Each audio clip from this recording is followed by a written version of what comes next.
on my glasses. I wanted to come on and talk about capacity and how much capacity we have as a neurodivergent individual, and that it's not the same as neurotypical, and that we don't actually have the same energy levels as a neurotypical does. And we have to learn how to manage that. And at first, it can be really frustrating and overwhelming, and like, how am I ever going to live in a world that's not made for me? And I get it.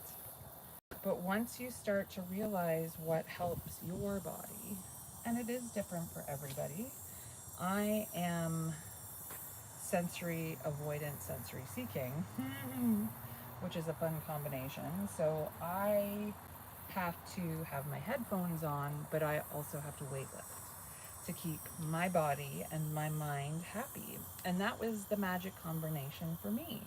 And for some people, that's not going to help at all. And you have to find your things. But first of all, you have to realize that you're not capable of doing the same thing. Before I had my big crash and my body just said, no more, we're not going to do this anymore, Emma. I had a metaphysical shop. I was teaching 6-month online courses. I was doing mediumship on the weekends, and then I was teaching tarot as well.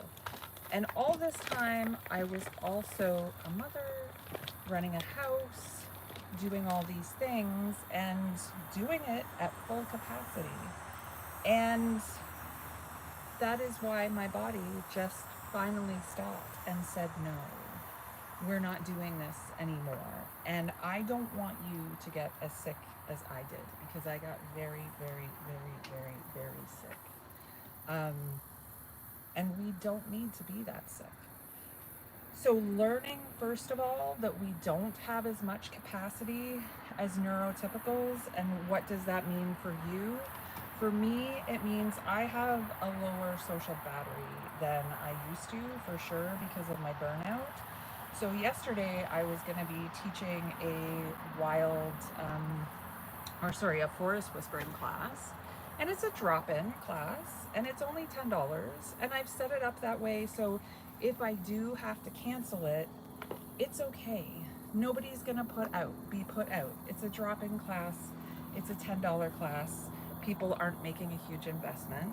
So yesterday I made the decision to cancel my weekly class so I could attend a social event tonight. So tonight, for my community, we're meeting at a local, it's a restaurant. Yeah, it's called the Underwing. And we're just going to hang out and chat about all the experiences that we've been having these last couple of years, and maybe how being divergent has affected us. And there will be people with their headphones on.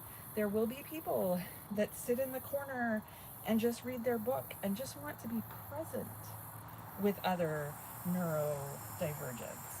So if you're local to Cambridge, Ontario, and you want to hang out with some divergent thinkers, we're going to be at the Underwing from 5 p.m. tonight on, and we're just going to be hanging out. There's all sorts of really cool stuff to do in the courtyard. You don't have to stay and eat. You can just like go and hang out in the courtyard and just say, hey, I'm outside if somebody wants to come, because they have all these interactive like music and light things.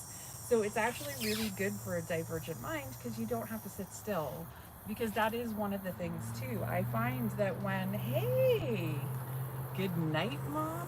Okay. Well, I'm fine. I am a mom. But I know that keeping my hands busy while I'm doing things allows me access to my brain. Um, what in your opinion on what is your opinion on wild heather? Like the plant wild heather? I don't know much about it. I'm in Canada. I'm sure it's around here somewhere, but we don't have any where I am right now. Don't know much about it, to be honest. So anyway, learning that if you are a divergent thinker, your capacity is a lot less, and sometimes sometimes we can't continue to do the things, especially if you've had a hard week. So this week was really hard for us because my kid's going back to school and we're a divergent house. So we all have some sort of spiciness in my family. And it was really overwhelming. It didn't go as we hoped. So it has kind of had this effect on our family, this kind of like, it goes down, right? Hi, thank you. And you just have to sometimes go, yeah, I don't have the strength to do this today. I don't have the capacity to do this today. And that's okay. So I'm here to tell you, you're all calling me mom. Maybe I should be your divergent mom. Um, I'm here to tell you to take care of yourself. And it's okay to say no sometimes. And it's okay to realize that your capacity isn't the same as everybody else's. So just let yourself be divergent and be wild. As soon as I allowed myself to accommodate for the things that really affect me on a daily um, level, life got really easy. So I just wanted to come on here and say, check your capacity. How are you feeling today? Do you have enough energy to do the things you have scheduled? And if you don't, should you maybe take some of them off the list or push them off until tomorrow? Or should you just go have that nap before you go out? Have you drank water? Did you have something to eat today? Are you taking care of yourself?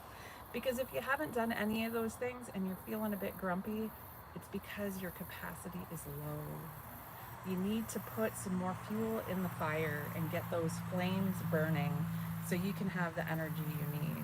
But as a divergent thinker, we need to hydrate. I've always got my water nearby. And we need to fill our fuel tanks all the time. And whether that's by doing something fun like playing in the dirt, or it's something like having a nap, it's whatever you need to get through the day. Just take care of yourself, wildlings. It's easy to do once you realize we're just a little bit different and we need different accommodations. Bye for now, wildlings. Go be wild.